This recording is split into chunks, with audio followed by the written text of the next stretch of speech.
जो भीख मांग के खाए वो श्रेष्ठ, जो छीन के खाए वो क्षत्रिय, जो लूट कर खाए वो वैश्य, और जो मेहनत करके खाए वो शूद्र। अरे मोदी आएगा कहाँ, मरेगा नहीं क्या, अमर होके आया है क्या? तो एक्सपायरी डेट मोदी जी को भी पता है कि 2050 तक देश बर्बाद हो चुका होगा, बिक चुका होगा, उसके बाद बीजेपी की जरूरत नहीं पड़ेगी। तो शत्रु का जानना बहुत जरूरी है। जो 3% के लोग हैं जो इस देश के अंदर अपने आप को उच्च जाति का समझते हैं और हम लोग को अधम कहते हैं, हम लोग को अछूत कहते हैं, हमको शूद्र कहते हैं।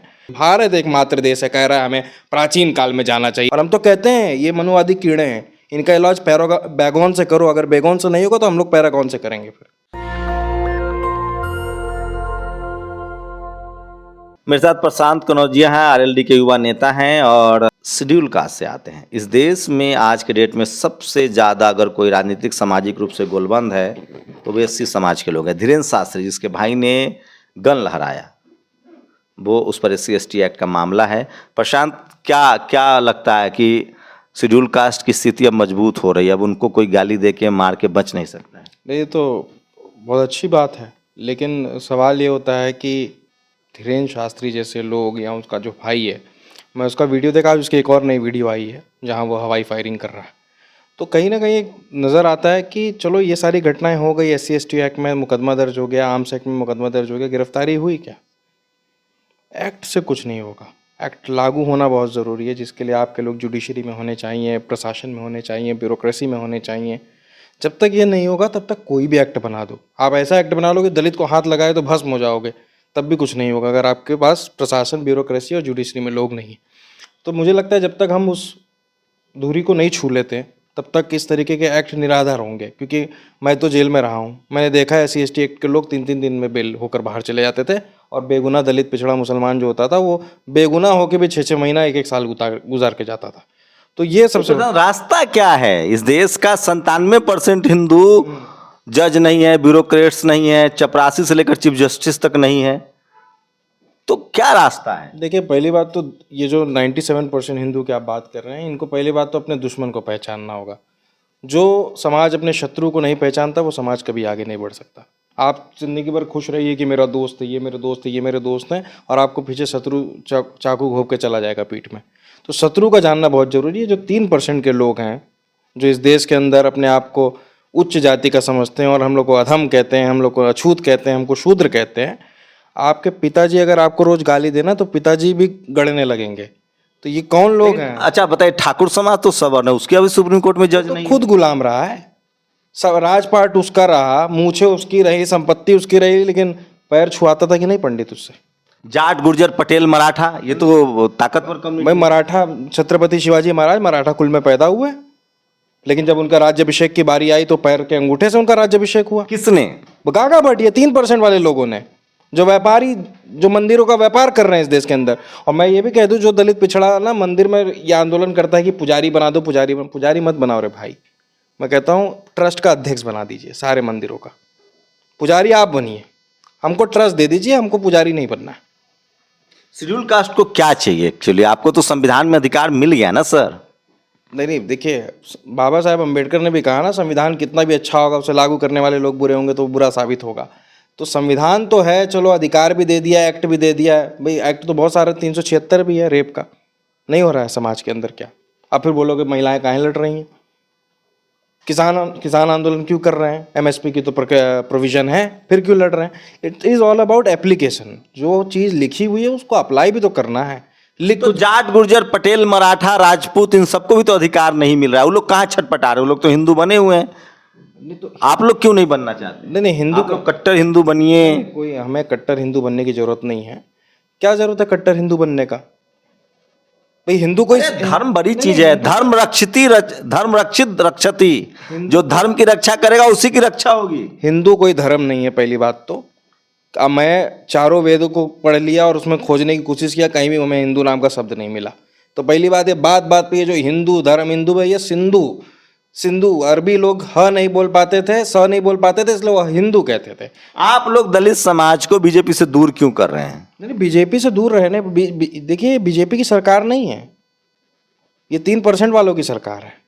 हमको उन 3% से 97% लोगों को बचाना है, वो लड़ाई हमारी है। हम बीजेपी से नहीं दूर कर रहे हैं। तो आप लोग जज क्यों बनना चाहते हैं? और जज नहीं बनेंगे तो ये फैसला जो दे देता है, कोई भी जज मुंह उठा के बोल दे रहा है ये आरक्षण तो 10 साल पहले लागू हुआ था, ये सब ईडब्ल्यूएस कोटा। आप लोग जज बनेंगे तो चूड़ी कौन टाइट करेगा? किसकी चूड़ी टाइट करनी है? किसी की चूड़ी टाइट नहीं करनी, तो बहुत गलत धारणा है। मैं तो बिल्कुल नहीं मानता कि किसी की भी चूड़ी टाइट होनी चाहिए। क्यों चूड़ी क्यों टाइट होनी चाहिए?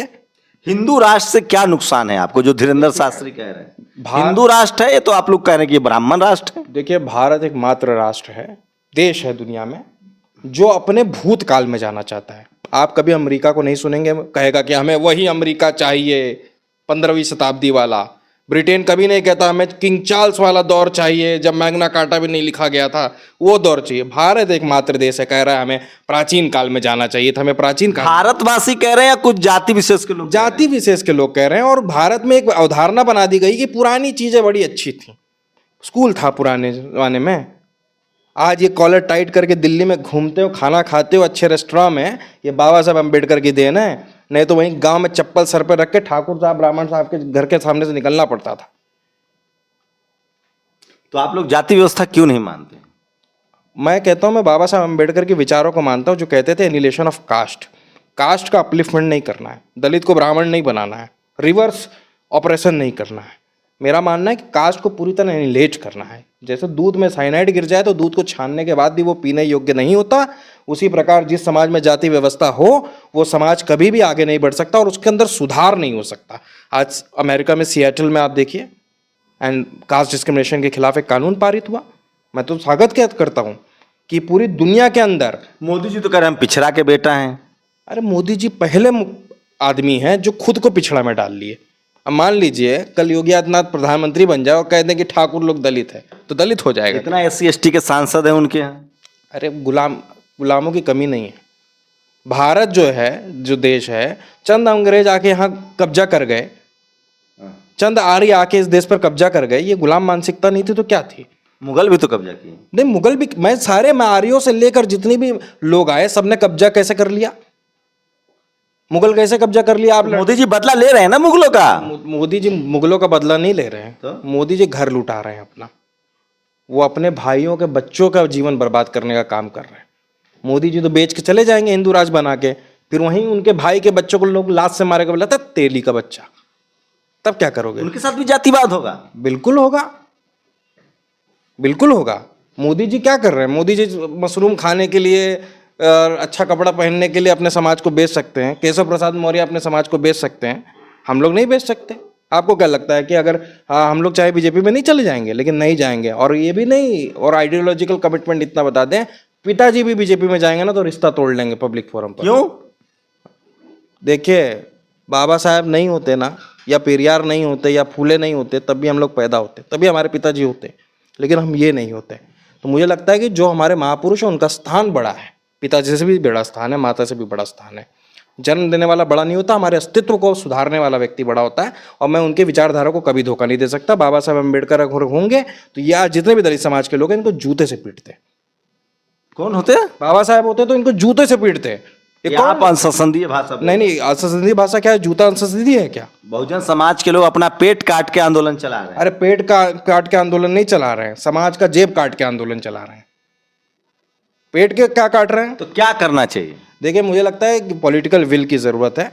और इस देश के अंदर जो 85% बहुजन है, जो 97% जो आप हिंदू की बात कर रहे हैं, उसमें कुछ लोग जो नहीं समझने का काम कर रहे हैं। तो मुझे लगता है कि समाज को पहली बात तो इकट्ठा होना पड़ेगा कि ये समझ के कि भाई आइडेंटिफाई करिए कि ये 3% लोग हैं, हम इनके साथ नहीं हैं, हम इनके नेतृत्व को नहीं स्वीकार करेंगे। वो कह रहे हैं ना 20% मुसलमान को गाली देके सत्ता बना लेते हैं, आप 3% के बारे में कुछ नहीं बोल पा रहे हो। इस देश के 20% को गाली देके वो सत्ता में आते हैं और आप 3% का नाम लेने में घबराते हो। मैं तो कहता हूँ, मैं जिस दिन चुनाव लड़ूंगा मत देना वोट, एक बाप की औलाद हो गए तो 3%। हाँ, नहीं चाहिए वोट, अरे नहीं चाहिए भाई। और हम तो कहते हैं ये मनुवादी कीड़े हैं, इनका इलाज बैगोन से करो, अगर बैगोन से नहीं होगा तो हम लोग पैरागॉन से करेंगे। फिर तो मनुवाद से क्या दिक्कत है?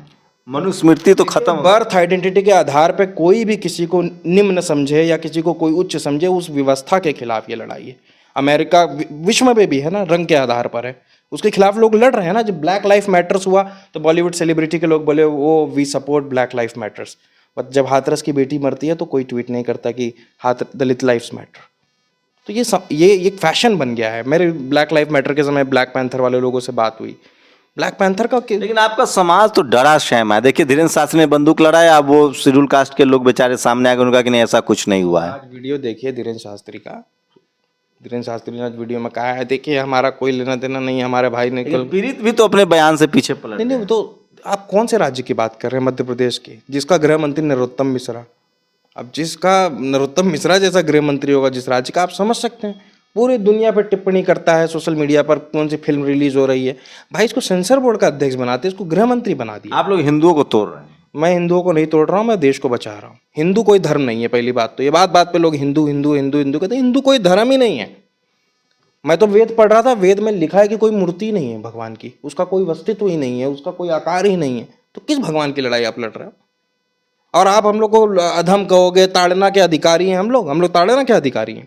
मेहनत करके खाने वाली कौम है। तो जाट, गुर्जर, पटेल, मराठा, राजपूत, ये सब तो खुश हैं हिंदू बन के। समझ रहे हैं, इनको कुछ साल सत्ता हाथ में मिली, इनको मूर्ख बना के इनकी सत्ता इनसे हाथ से छीन ली गई। पाल, प्रजापति सबके हाथ से सत्ता छीन ली गई। हर्षवर्धन थे ना राजा, उनकी विरासत कहाँ है? गुलाम मानसिकता के लोगों को राजा बनाया गया। और ये कौन सी व्यवस्था आपने बना दी है? जो आदमी मेहनत करके खाए वो शूद्र। ये शेड्यूल कास्ट के साथ प्रॉब्लम बताइए। जाट भी सुप्रीम कोर्ट में नहीं है, पटेल भी नहीं है, मराठा भी नहीं है, राजपूत भी नहीं। वो लोग कहाँ लड़ रहे हैं? वो लोग तो हैं बीजेपी के साथ। नहीं, समझेंगे ना, अब समझ रहे हैं आप। चलिए, कुर्मी, कोई यादव, कोई जज नहीं है। नहीं, आप लोगों को खाली हुल मची है कि आपको सब जगह चाहिए। नहीं, जज नहीं है तो बनेंगे ना। हमारी मजदूरी कौन करेगा? अरे मजदूरी कोई भी करेगा। मजदूरी जो पैर धो के कौन पिएगा? जो पैर धो के, पहली बात तो किसी को पीने की जरूरत नहीं है। मैं कभी नहीं चाहूंगा कि किसी भी ब्राह्मण को भी गटर में उतरना पड़े। ये व्यवस्था ही खराब है मानवीय मूल्यों के हिसाब से। आप वर्ण व्यवस्था को नहीं मानते हैं? वर्ण व्यवस्था देखिए, मैं जब हिंदू धर्म को ही नहीं, सनातन धर्म को ही नहीं मानता हूं, तो वर्ण व्यवस्था को समझ, सनातन का आधार ही वर्ण है। आप वर्ण माइनस सनातन करिए, सनातन है 0, तो कैसे मान लेंगे? मैं उस व्यवस्था के, मैं बोल रहा हूँ उस सोच के खिलाफ हूं जो इंसान को सिर्फ जन्म के आधार पर श्रेष्ठ मानता हो या जन्म के आधार पर नीच मानता हो। आप कुत्ता मार्केट में लेने जाते हैं तो ये कहेगा कि ये कुत्ता बड़ा कुत्ता है, ये छोटे जात का कुत्ता है। जिसको जो कुत्ता पसंद आएगा खरीद लेगा भाई। जाति जानवरों में होती है, इंसानों में जाति नहीं होती है। कौन बनाया जाति? तो ये किसने बनाई? तो पंडितों ने बनाई है। मैं तो कह रहा हूँ पंडितों ने बनाई है। पंडित मतलब पढ़ा लिखा होता है, पंडित कोई जाति नहीं है। अच्छा एक बताइए, कौन सा व्यक्ति है जिसने अपने नाम के आगे ऐसे लिखते हैं ना, पंडित धीरेन्द्र शास्त्री, पंडित फलाना शुक्ला जी, फलाना चौबे जी? आपने देखा है कभी पंडित शंभू सिंह? तो कह रहे हैं कि ब्राह्मण समाज तो कह रहा है कि जाति अम्बेडकर ने बनाई है, संविधान में SC ST कर दिया। अरे जाति अम्बेडकर ने लगाई, तो जब रामचरितमानस को आप पढ़िए तो उसमें केवट का जिक्र है।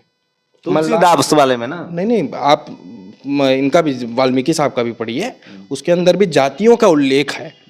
ठीक है, केवट का उल्लेख है, मल्लाह का उल्लेख है, कुम्हार का उल्लेख है, धोबी का उल्लेख है। तो ये कर्म के आधार पर था। अरे कर्म के आधार पर था। अच्छा एक बात बताइए, कर्म के आधार पर हम तो बहुत पढ़े लिखे लोग हैं, क्यों नहीं बन गए हम लोग पंडित? तो आप लिखिए ना पंडित प्रशांत कनौजिया। क्यों लिखना है? ये पंडित शब्द कहां से आया? तो जाति किसने बनाई? आप जाति पंडित ने बनाई, बिल्कुल। तो जाति का लाभार्थी कौन है? पंडित है, जिसने बनाया वही होगा ना। जहर आप बनाओगे, बाढ़ जो दारू बनाता है वो वही तो लाभार्थी होता है। दारू पीने वाला लाभार्थी थोड़ी ना होता है। तो अब तो संविधान है, अब तो जातियां खत्म हो गई ना। कहाँ खत्म हो गई? कभी नहीं खत्म होगी जाति। अरे भाई, जो लोग वन व्यवस्था में बने हुए हैं उनको मजा आ रहा है, तो आपका क्या जा रहा है? हमको चढ़ावा चढ़ाना है, हमको पैर धो के पीना है, आपका क्या जा रहा है? आप कौन होते हैं हमें रोकने वाले? नहीं, जो व्यवस्था ने हमारे पूर्वजों को गाली दी है, हमारे पूर्वजों का अत्याचार किया, शोषण किया, मैं अपने आने वाली पीढ़ी के लिए घबराता हूँ। और मैं तो कहता हूँ ये सिस्टम बदलना पड़ेगा, वरना सिस्टम का गला घोटना पड़ेगा। मतलब इस सिस्टम का सुधार की उम्मीद नहीं करते हम कि इस सिस्टम में सुधार हो। इस सिस्टम का गला घोटना पड़ेगा पूरी तरह का। और मैं बोल रहा हूँ कि कैसे ये सिस्टम है। आप देखिए, जो भीख मांग के खाए वो श्रेष्ठ, जो छीन के खाए वो क्षत्रिय, जो लूट कर खाए वो वैश्य, और जो मेहनत करके खाए वो शूद्र। ये कौन सी क्रोनोलॉजी है? हमको तो नहीं समझ में आती। लेकिन ठाकुर समाज तो अब सुप्रीम कोर्ट में एक भी जज नहीं है। ठाकुर समाज में तो अर्जुन सिंह भी हुए हैं, BP सिंह भी हुए हैं, SP सिंह जैसे पत्रकार हुए हैं। ठाकुर समाज तो नहीं विरोध कर रहा है। तो ठाकुर को समझना चाहिए। करनी सेना ने वहाँ भोपाल के अंदर रैली की। तो नौकरी 4 साल की हो गई अग्निवीर, तो अभी वो विरोध नहीं कर रहे हैं। वो तो ब्राह्मणों के भी अग्निवीर रहे हैं। ब्राह्मण नहीं हर 4-5 साल में राजा बदल देता था, ज्यादा हीरो बनोगे तो। वही होता था ना, ब्राह्मण वही करता था, अग्निवीर ही बनवाता था राजा लोग को। ये जो पिछले समाज के लोग, ठाकुर लोग राजा बनते थे, बोले ये राजा ठीक नहीं है, इसको हटाओ, ज़्यादा सामाजिक न्याय की बात कर रहे हैं, इसको भगाओ, नया राजा आता था। ये अग्निवीर व्यवस्था तब से ही चली आ रही है। और देखिए, ठाकुर समाज को समझना चाहिए, भोपाल में इकट्ठा हो गया करनी सेना के नाम पर कि भैया आरक्षण खत्म होना चाहिए, SC ST खत्म होना चाहिए। क्यों खत्म होना चाहिए? अच्छा, मैंने सुना इकोनॉमिक वीकर सेक्शन में भी जो 10% रिजर्वेशन है वो में ब्राह्मण समाज फायदा ले रहे हैं, लेकिन ठाकुर समाज तो विरोध नहीं कर रहा है। देखिए, ठाकुर समाज तो पहली बात तो पूरी तरह से मूर्ख बन गया। आज से नहीं, पहले से ही मूर्ख बनता आया। ब्राह्मणों ने सबसे ज़्यादा बेवकूफ़ इनको बनाया, उनका इस्तेमाल हो रहा है। इस्तेमाल किया उनका। उनको जैसे होता है ना, हर व्यक्ति जो बड़ा गुंडा टाइप आदमी होता है, बुरा आदमी होता है, वो टटपुंजिया गुंडे पालता है। लेकिन उनमें न्याय करने की प्रवृत्ति रही है, चाहे महाराणा प्रताप हो, चाहे BP सिंह हो, अर्जुन सिंह हो, SP सिंह हो। ठाकुर समाज न्याय तो करता है, न्याय के साथ खड़ा रहा है। नहीं, न्याय, देखिए VP सिंह जी ने न्याय किया, अर्जुन सिंह का आपने नाम लिया। देखिए, एक न्याय होता है कि आपने एक मामले पे न्याय किया, लेकिन एक न्यायिक व्यवस्था भी तो बनानी पड़ेगी ना। लेकिन मैंने देखा मैंने पद्मावती देखा, उसमें ठाकुर राजा न्याय कर रहा था, एक ब्राह्मण समाज का आदमी खिलजी को बुला लाया। नहीं, कौन ठाकुर राजा? बाजीराव तो ब्राह्मण था। नहीं, मैं पद्मावती की बात कर रहा हूँ। पद्मावती में जो ठाकुर, जो ब्राह्मण समाज के लोग खिलजी को बुला के लाए। नहीं, ब्राह्मण समाज के लोगों ने खिलजी को कैसे बुलाया? बुलाया, वो फिल्म में जो देखा है मैंने हालांकि बहुत ज़्यादा पढ़ा नहीं, फिल्म में ब्राह्मण समाज ने बुलाया। तो और मैं कह रहा हूँ कि ब्राह्मणों को जब जब किसी ठाकुर उसको का इलाज करना था, उसने उसको बदल दिया, राजा बदल दिया। राजा बदल दो, व्यवस्था बदल जाएगी। भाई, वृद्धत्व को नहीं बदल पाए तो पुष्पमित्र से हमला, उसकी हत्या करवा दी। अब आज़ादी के बाद अगर भाई RSS चुनाव जीत के आ रही है ना, ऐसा तो है नहीं BJP चुनाव जीत के आ रही है। तलवार से काट के सत्ता से हटाना चाहते हैं। हम भी तो उनको चुनाव में हराना चाहते हैं। हमने कब बोला बम से उड़ा देंगे RSS? हरा पाएंगे आप? बिल्कुल हराएंगे। इस देश ने हराया है, कई बार हराया है। मुझे तो वो कांशीराम जी और मुलायम सिंह जी यादव का वो गठबंधन याद आता है। उससे ज़्यादा पोलराइज माहौल नहीं है आज के ज़माने में। चलिए देखते हैं हम भी। नहीं, बिल्कुल आप देखिएगा। आएगा तो मोदी। नहीं, अरे मोदी आएगा कहाँ? मरेगा नहीं क्या? अमर हो क्या आया है क्या? 50 तक रहेगी BJP। नहीं, 50 तक रहेगी बस। 50 के बाद तो चली जाएगी ना। यानी आपके पास एक्सपायरी डेट है BJP का 2050। अमित शाह जी ने कहा कि 250 तक मोदी जी रहेंगे। नहीं, मतलब BJP रहेगी। तो एक्सपायरी डेट मोदी जी को भी पता है कि 2050 तक देश बर्बाद हो चुका होगा, बिक चुका होगा। उसके बाद BJP की जरूरत नहीं पड़ेगी। तो उसके बाद नए भारत का निर्माण होगा। विपक्षी नेता डरे हुए हैं, सब घर में बैठे हैं। भाई, जो ज़्यादा लाइबिलिटी अपने जीवन में ले लिया होगा वो डरेगा। इनकम टैक्स ED से मोदी जी ने संसद में कहा, ED वालों ने इनको एकजुट कर दिया है। अरे तो भाई, ED का सही सी बात है, ED का दुरुपयोग नहीं हो रहा है क्या? आपके ऊपर एक दिन ED का छापा पड़ जाएगा, मेरे को एक दिन नोटिस आ गया ED का। तो आप सोचिए कि इस देश के अंदर अडानी जैसे लोग मैनिपुलेट करके शेयर का प्राइस इतना बढ़ा देते हैं। आज अडानी का देखिए, आप शेयर देखिएगा, आज अडानी ग्रुप के सारे शेयर कोलैप्स कर गए। अडानी पावर 76% नीचे आ गया। सोचिए, प्रशांत उस कम्युनिटी से आते हैं जिस कम्युनिटी के हिस्से में कुछ भी नहीं था, न ज़मीन थी, न नौकरियां थी, न पढ़ाई थी। उनको अछूत कहकर, शूद्र कहकर हाशिए पर धकेल दिया गया। लेकिन तमाम शेड्यूल कास्ट के महापुरुषों ने इस लड़ाई को लड़ा है, चाहे संत गाडगे हों, चाहे अंकली हों, चाहे बाबा साहेब हों, चाहे मानवर कांसीराम साहब हों। वो समाज जिसके हिस्से में कुछ नहीं आया, वो समाज आज इस संविधान को बचाने के लिए, इस देश को बचाने के लिए, इंसानियत को बचाने के लिए सबसे ज़्यादा लड़ रहा है। आप आज इस बात को मानिए न मानिए, लेकिन जब इतिहास लिखा जाएगा तब आपको समझ में आएगा, क्योंकि इतिहास को आप बदल नहीं सकते हैं, छुपा नहीं सकते हैं। सम्राट अशोक का इतिहास भी जिंदा हो गया। आप लोग बताइए कि इस देश में सामाजिक न्याय, समानता, इक्वालिटी, फ्रेटर्निटी और संविधान बचाने की लड़ाई कौन लोग लड़ रहे हैं? और सवाल है कि इस देश का 97% हिंदू, पटेल, ठाकुर, जाट, मराठा, गुर्जर, सुप्रीम कोर्ट में जज क्यों नहीं है, हाई कोर्ट में जज क्यों नहीं है, वो कैबिनेट सेक्रेटरी क्यों नहीं है, उनके बच्चे बेरोजगार क्यों हैं, लाचार क्यों हैं, उनके लिए प्राइवेट स्कूलों के दरवाजे क्यों बंद हैं, वो विदेश क्यों नहीं जा पा रहे हैं? आखिर इस देश में चपरासी से लेकर चीफ जस्टिस तक एक ही जाति के लोग क्यों हैं? और वो जाति आरक्षण विरोधी भी है, जाति जनगणना का भी विरोधी है। ये वो तमाम सवाल है जो पूछा जाना चाहिए। आप किसी को गाली गलौज करके चुप तो नहीं करा सकते हैं, क्योंकि अब समय बहुत आगे बढ़ चुका है, पानी बहुत बह चुका है। आपकी प्रतिक्रिया बहुत ज़रूरी है, अपनी प्रतिक्रिया दीजिए। शुक्रिया। नेशनल दस्तक की आपसे गुजारिश है कि अगर इसको बचाना चाहते हैं तो नेशनल दस्तक को सब्सक्राइब करने के लिए रेड कलर के सब्सक्राइब बटन को दबाएं, फिर बेल आइकन की घंटी दबाएं। नेशनल दस्तक को बचाने के लिए बहुत जरूरी है कि हर खबर को शेयर करें, लाइक करें, कमेंट जरूर करें।